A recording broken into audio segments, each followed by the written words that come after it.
नमस्कार। आप सभी के अपने चैनल जय गुरुदेव उत्तराखंड पर एक बार फिर से बहुत बहुत स्वागत है। कामना करते हैं कि आप और आपके परिजन सभी स्वस्थ होंगे। इसी कामना के साथ बढ़ते हैं आज के इस अद्भुत क्रमांक की ओर। तो आज के विशेषांक में एक बहुत ही अद्भुत प्रश्न का प्रत्युत्तर आप सभी को प्राप्त होने वाला है, क्योंकि बहुत से अनन्य भक्तों ने एक प्रश्न क्रम से पूछा है कि श्री कैंची धाम में जाकर श्री महाराज जी के समक्ष हम कैसे अपनी मन की कोई मनोकामना पूरी कराएं और उस मनोकामना के पूरी होने के पश्चात कैसे श्री महाराज जी को हम धन्यवाद अर्पित करें। अब ये जो प्रश्न है बड़ा ही अद्भुत है, तो आज के क्रमांक में आपको इस प्रश्न का बहुत ही अद्भुत उत्तर प्राप्त होगा। तो बने रहिएगा क्रमांक के साथ और बढ़ते हैं आज के इस अद्भुत क्रमांक की ओर। देखिए, इस प्रश्न के अनुरूप आप सबसे पहले एक बात मन में ये निर्धारित कर लीजिएगा कि आप श्री कैंची धाम कब जाना चाहते हैं। जब आप श्री कैंची धाम श्री महाराज जी के दर्शन हेतु जाते हैं तो आपको पहले बहुत ही अद्भुत तरीके से अपने मन में एक बात को केंद्रित करना है कि श्री कैंची धाम में जब भी आप जाएं तो अपने जो मनोकामना आपके मन में है उसे श्री महाराज जी के समक्ष कहने में बिल्कुल भी संकोच मत करिएगा, क्योंकि श्री महाराज जी एक बात कहते हैं कि जो भी अनन्य भक्त हमारे विग्रह के समीप, हमारे छवि चित्र के समीप आ जाता है और अपने हृदय की बात कहता है, तो उस अनन्य भक्त की उक्त बात को मैं सुनता हूं और उसका निवारण करता हूं। ये महाराज जी के सटीक वाक्य हैं। अब यहाँ पर आपको एक बात बड़ी ही अच्छी तरीके से स्मरण रहनी चाहिए कि जब भी आप श्री कैंची धाम जाते हैं अपनी किसी मनोकामना के साथ, तो श्री महाराज जी के विग्रह के समक्ष आप निसंकोच अपने हृदय की एक एक बात कह दीजिए। अगर शब्दों में कहना चाहते हैं तो आप शब्दों में कह दीजिए, यदि मन के अनुरूप कहना चाहते हैं तो मन से भी आप अपने हृदय की बात श्री महाराज जी तक पहुंचा सकते हैं। पहली बात तो आपकी यही सार्थक हो जाती है, जैसा कि महाराज जी कहते हैं कि अगर आप श्री महाराज जी के विग्रह के समीप जाकर श्री महाराज जी से हृदय की बात कहते हैं तो निसंकोच होकर आप इस बात के लिए पूरी तरह से आश्वस्त हो सकते हैं कि श्री महाराज जी तक आपकी बात पहुंच गई, जैसा कि महाराज जी के वाक्य हैं।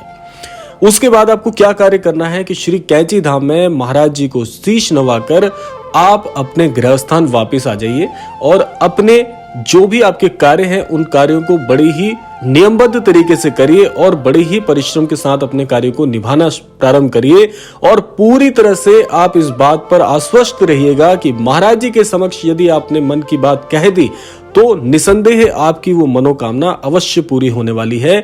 और साथ साथ में आपको अपने कार्य में लगा रहना है पूरी ईमानदारी के साथ। अब बात ये आती है कि जब आपकी मनोकामना पूरी हो जाती है तो उसके बाद कौन सी विधि आपके लिए सबसे अच्छी रहेगी, सबसे उपयुक्त रहेगी, वो क्या है।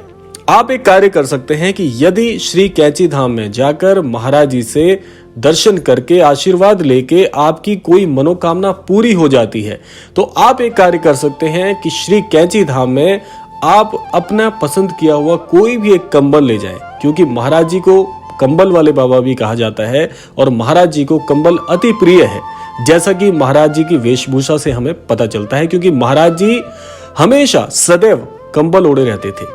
तो बहुत से भक्तों की मान्यता है कि श्री महाराज जी को यदि कंबल चढ़ाया जाता है तो बहुत बहुत महाराज जी को प्रसन्नता होती है। अब कार्य यहाँ पर क्या करना है आप देखिएगा, आप अपना मनपसंद कोई भी एक कंबल ले जाएं और श्री कैंची धाम में महाराज जी को जैसे भोग प्रसाद लगाते हैं उसी प्रकार से कंबल द्वारा भी आप जो वहां पर जो भी अनन्य भक्त जो महाराज जी की सेवा कर रहे हैं उन्हें आप ये अर्पित कर सकते हैं।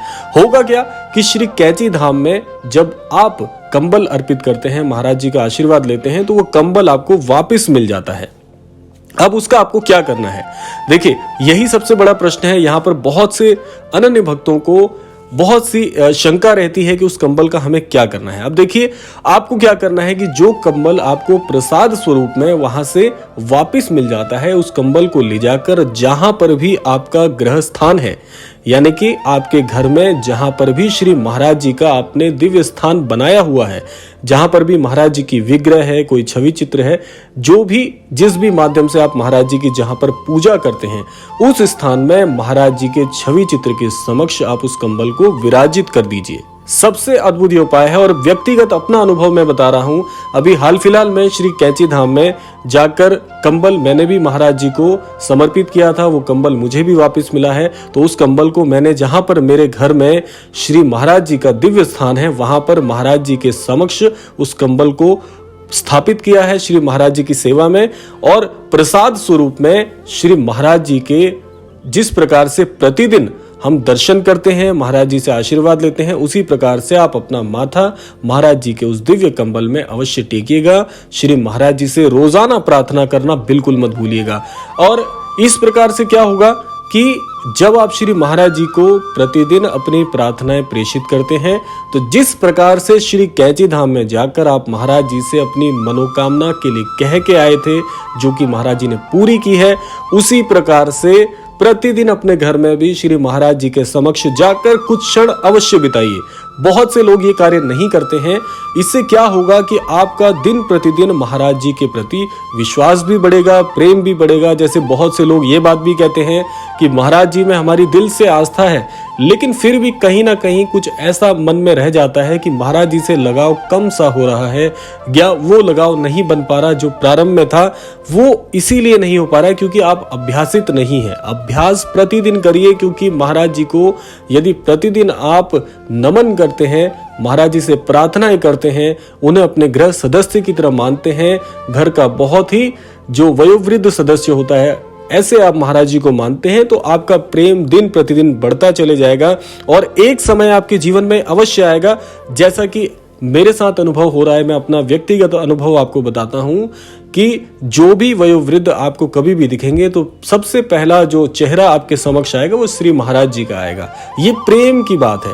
धीरे धीरे आपका प्रेम अगाध होता चला जाएगा। और जिस दिन ये क्षण आपके जीवन में आएगा कि जब भी आप किसी बुजुर्ग को देखेंगे, वयोवृद्ध जन को देखेंगे, तो आपको लगेगा जैसे महाराज जी के दर्शन आपने कर लिए हैं। तो ये प्रेम से होगा जब धीरे धीरे आप श्री महाराज जी को अपनी हृदय की एक एक बड़ी से बड़ी, छोटी से छोटी बात बताएंगे, तो ये चमत्कार की तरह घटित होगा आपके जीवन में।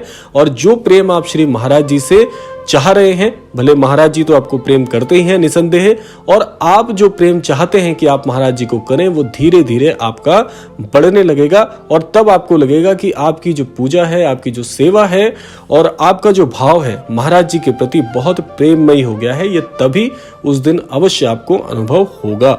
तो ये था आज का अद्भुत क्रमांक। आशा करते हैं क्रमांक आप सभी को अवश्य ही पसंद आया होगा। इसी कामना के साथ विदा लेने का समय भी आ गया है। विदा लेने से पूर्व समय है प्रार्थना का।